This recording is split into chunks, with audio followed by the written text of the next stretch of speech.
सफर के इस एपिसोड में हम बात करेंगे एक ऐसे इंसान की जिन्होंने अपनी सरकारी नौकरी को छोड़कर राजनीति में अपना लक आजमाया और एक बार नहीं बल्कि 6 बार बिहार के मुख्यमंत्री बने। हम बात कर रहे हैं नीतीश कुमार की। नीतीश कुमार एक काफी मजबूत नेता हैं, जिन्होंने अपने राज्य की तरक्की के लिए कई महत्वपूर्ण कार्य किए हैं। इनका नाम हमारे देश के उन नेताओं में गिना जाता है और इनकी छवि एक धर्मनिरपेक्ष नेता की भी है। नीतीश न केवल अपने राज्य बल्कि देश की राजनीति में भी काफी सक्रिय है और इनकी पार्टी बीजेपी के साथ जुड़ी हुई है। नीतीश कुमार का जन्म 1 मार्च 1951 को बिहार के बख्तियारपुर में हुआ था। उनके बचपन का नाम मुन्ना था। उनके माता का नाम परमेश्वरी देवी और पिता का नाम कविराज राम लखन सिंह था। बिहार में जन्मे नीतीश के पिता भारत की स्वतंत्रता की लड़ाई में भाग लिए थे और साथ में ही वो एक आयुर्वेदिक वैद्य भी थे। कुमार ने बख्तियारपुर के श्री गणेश हाई स्कूल से अपनी 10वीं कक्षा तक की पढ़ाई कर रखी है और 12वीं इन्होंने पटना साइंस कॉलेज से किया। 12वीं पास करने के बाद इन्होंने बिहार कॉलेज ऑफ इंजीनियरिंग में दाखिला लिया, जिसे अब पटना NIT के नाम से जाना जाता है। इस कॉलेज से इन्होंने इलेक्ट्रिकल इंजीनियरिंग की डिग्री 1972 में प्राप्त की। राजनीति में आने से पहले नीतीश बिहार राज्य बिजली बोर्ड में काम किया करते थे और इन्होंने राजनेता बनने के लिए इस बोर्ड की नौकरी को छोड़ दी थी। नीतीश कुमार ने जयप्रकाश नारायण के आंदोलन में भी हिस्सा लिया था और इस आंदोलन की वजह से ही इन्हें नेता बनने में काफी मदद मिली थी। नीतीश कुमार के पिता कविराज भी राजनीति में काफी सक्रिय हुआ करते थे और वो भारतीय राष्ट्रीय कांग्रेस INC के हिस्सा भी थे।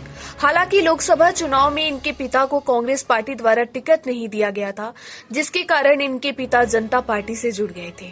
1973 में नीतीश का विवाह मंजू कुमारी सिन्हा से हुआ था। मंजू कुमारी पटना में एक स्कूल में अध्यापिका थी। उनका एक बेटा है जिनका नाम निशांत है। उनका जन्म 20 जुलाई 1975 में हुआ था। नीतीश कुमार की पत्नी का 2007 में निधन हो गया था। साल 1985 में नीतीश कुमार ने राज्य विधानसभा चुनाव लड़ा था और इस चुनाव में जीत भी हासिल की। इन्होंने इस चुनाव में निर्दलीय रूप से अपने दावेदारी पेश की थी। ये चुनाव जीतने के बाद नीतीश कुमार को 1987 में भारतीय लोकदल की युवा शाखा के अध्यक्ष के रूप में चुना गया था। साल 1991 में नीतीश कुमार को लोकसभा के सदस्य के रूप में दूसरी बार चुना गया और इस बार इन्हें इनकी पार्टी जनता दल की ओर से संसद में पार्टी का उपनेता भी बनाया गया। 1996 में नीतीश फिर से 11वीं लोकसभा के सदस्य चुने गए और इस दौरान इन्हें सामान्य परियोजना समिति, अनुमान समिति, रक्षा समिति और संविधान संयुक्त समिति का सदस्य भी बनाया गया। 1998 में नीतीश 12वीं लोकसभा के लिए फिर से निर्वाचित हुए और इस बार नीतीश कुमार को अटल बिहारी वाजपेयी की सरकार द्वारा रेलवे मंत्री बनाया गया। हालांकि साल 1999 में हुई गैसल ट्रेन आपदा के कारण नीतीश कुमार को अपना ये मंत्री पद छोड़ना पड़ा। 1999 में नीतीश 13वीं लोकसभा के लिए फिर से निर्वाचित हुए थे और इस बार नीतीश कुमार को केंद्रीय कैबिनेट मंत्री भूतल परिवहन का पद दिया गया। 13 अक्टूबर 1999 को नीतीश कुमार को ये पद दिया गया और किन्हीं कारणों के चलते 22 नवंबर 1999 में नीतीश कुमार ने ये पद छोड़ दिया। इस पद से हटने के तुरंत बाद ही नीतीश कुमार को कृषि मंत्रालय का मंत्री बना दिया गया और ये 22 नवंबर 1999 से लेकर 3 मार्च 2000 तक ये हमारे देश के कृषि मंत्री थे। साल 2000 में नीतीश कुमार पहली बार बिहार के मुख्यमंत्री के रूप में चुने गए। हालांकि राजनीतिक कारणों के चलते इन्हें अपने ये पद केवल 7 दिनों के अंदर ही छोड़ना पड़ा। नीतीश कुमार ने इस पद को 3 मार्च साल 2000 में संभाला था और इसी साल 10 मार्च को नीतीश कुमार को ये पद छोड़ना पड़ा था।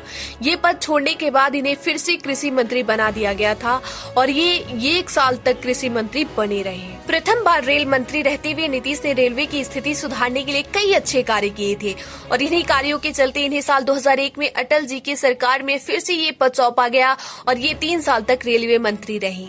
साल 2004 में नीतीश कुमार फिर से लोकसभा के सदस्य के रूप में चुने गए और इस दौरान नीतीश कुमार कोयला और इस्पात समिति, सामान्य परियोजना समिति और विशेषाधिकार समिति के सदस्य भी रहे। साल 2005 में हुए बिहार विधानसभा चुनाव में नीतीश कुमार की पार्टी विजयी रही और इन्हें एक बार फिर से मुख्यमंत्री बनाया गया। इस बार नीतीश कुमार पूरे 5 साल तक मुख्यमंत्री बने रहे और इन्होंने अपने राज्य के विकास के लिए कई सारे कार्य भी किए। नीतीश कुमार के इन्हीं कार्यों के चलते साल 2010 और साल 2015 में फिर से बिहार की जनता का साथ मिला और ये राज्य के मुख्यमंत्री फिर से चुने गए। बिहार में नीतीश की सरकार कई बार गिर चुकी है और इस तरह से नीतीश कुमार 6 बार बिहार के CM रह चुके हैं। दरअसल 2015 में इन्होंने लालू प्रसाद यादव की पार्टी के साथ मिलकर सरकार बनाई थी और ये सरकार केवल 2 साल तक ही चल पाई। नीतीश कुमार की पार्टी ने लालू की पार्टी से अपना गठबंधन तोड़ दिया था, जिसके कारण नीतीश कुमार की सरकार गिर गई। वहीं इस सरकार को गिरने के बाद नीतीश कुमार ने बीजेपी पार्टी से हाथ मिला लिया और फिर से राज्य के मुख्यमंत्री बन गए। साल 2015 में मुख्यमंत्री रहते हुए नीतीश कुमार ने 1 लाख स्कूली शिक्षकों की भर्ती की थी, ताकि राज्य में पढ़ाई का स्तर बेहतर हो सके और लोगों को रोजगार भी मिल सके। इसके अलावा नीतीश कुमार ने स्वास्थ्य के क्षेत्र में भी कई सारे कार्य किए हैं। अपने राज्य की लड़कियों की शिक्षा के लिए भी नीतीश कुमार ने कई अहम कार्य किए।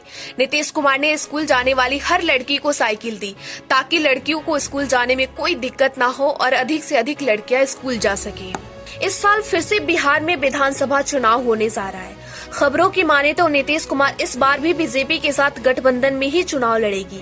अब देखते हैं क्या जनता 7वीं बार भी नीतीश कुमार को बिहार के मुख्यमंत्री बनाएगी, क्या फिर किसी नए पार्टी के उम्मीदवार को अपना मुख्यमंत्री बनाएगी। नमस्कार, हम हाजिर होंगे फिर से सफर के अगले एपिसोड के साथ अगले सोमवार को दोपहर 12 बजे। अन्य जानकारी के लिए जुड़े रहे एजे न्यूज से और वीडियो को लाइक करें, शेयर करें और साथ ही हमारे चैनल को सब्सक्राइब करें।